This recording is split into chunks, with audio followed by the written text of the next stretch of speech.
he's not wrong. But Michael, making it a security doesn't make it illegal. You just need to register.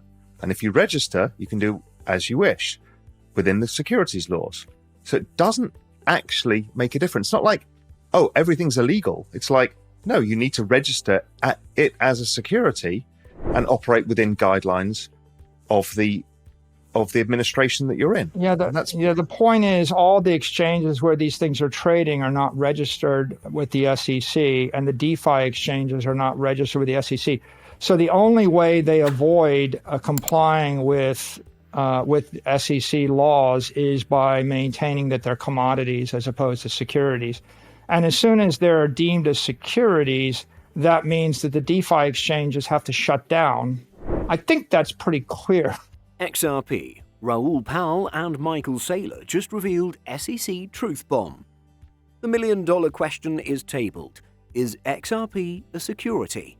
While the SEC has in the past made cases against cryptocurrency companies that have tried to raise funds through investors, they've insisted on the security status of these currencies. Here, Raoul Pal argues with Michael Saylor on what the XRP really is and gives instances to support his claims. What he's trying to tell you. The issue I've got with all of this is I get the AML, I get the tax stuff. It's this stupid securities law from 1933, 1934 that doesn't make sense. It makes it highly restrictive in who is able to access certain things. It's that what is a security is we're trying to fit something into a wrong framework. Yeah, Raoul, I mean, that's what the crypto guys would say. Because anybody can buy a house. If you say it's a property, everybody should be able to buy it. Yeah, but Raoul, if I created my own Mikey coin and then I pumped it on Twitter and I dumped it on the retail population after I gave a bunch to a celebrity who then told the world it was great, it's illegal and it's unethical. The truth of the matter is if you have a centralized group of people creating a token, which is a security, giving it to themselves and then selling it on the market and representing it as a decentralized property, you're crossing an ethical line and you're also crossing a legal line, and you can't avoid the ethical responsibility and the legal responsibility simply by saying, oh, it's new tech. Nobody's saying that. What I'm saying is to classify it as a security is not the right way of stopping that. It doesn't stop it in equity markets. It doesn't stop it in the VC markets. It doesn't stop it at all. What it is it makes it more restrictive for people. Now, that nefarious behavior needs to be regulated. If you understand securities law, you understand that they are securities. If I actually create 10 million tokens and I give 5 million to me and my four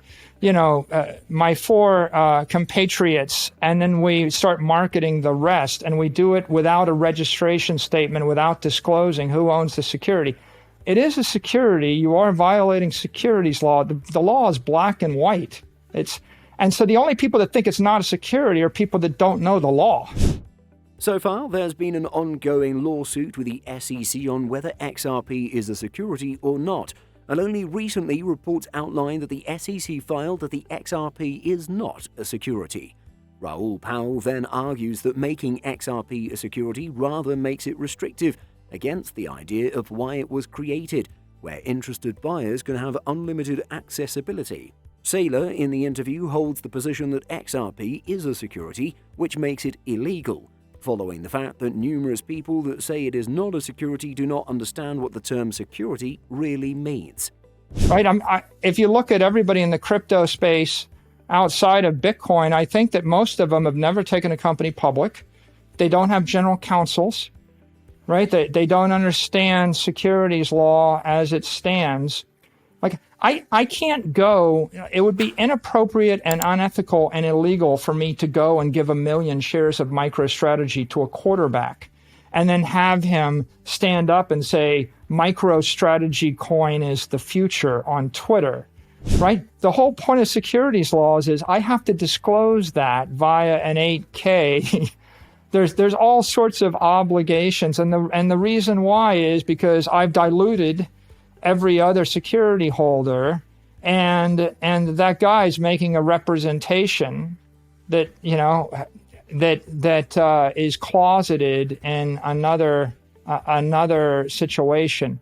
So you really have to have a grasp of securities law here, and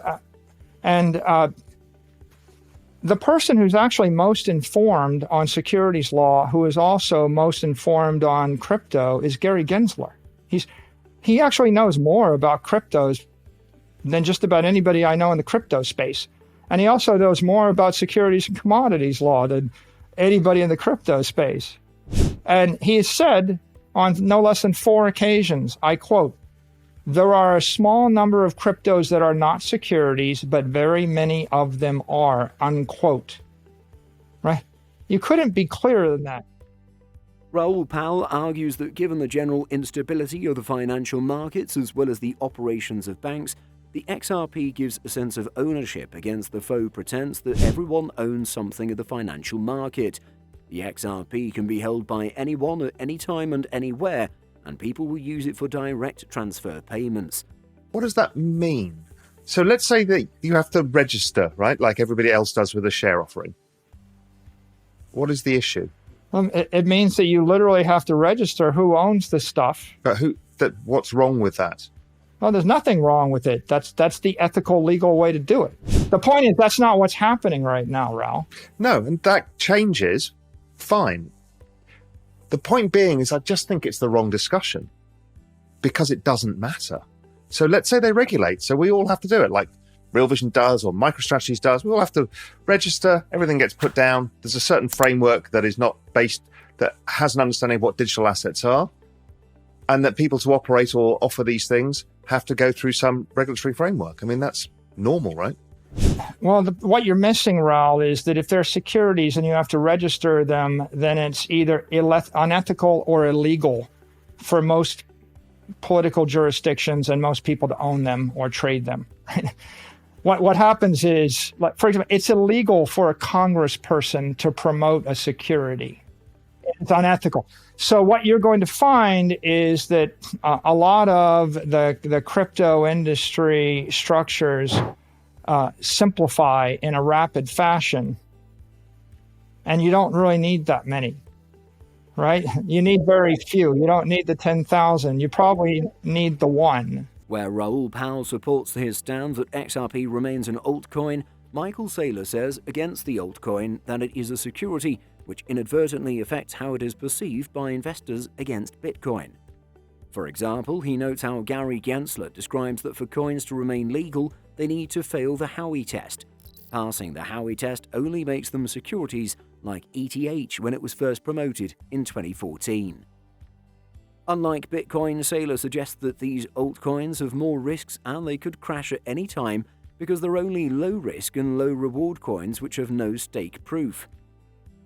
The functionality of XRP cannot be questioned, given its support for easy token transfer from one distinct jurisdiction to another, and this is exactly what Raoul Pal has been arguing ever since.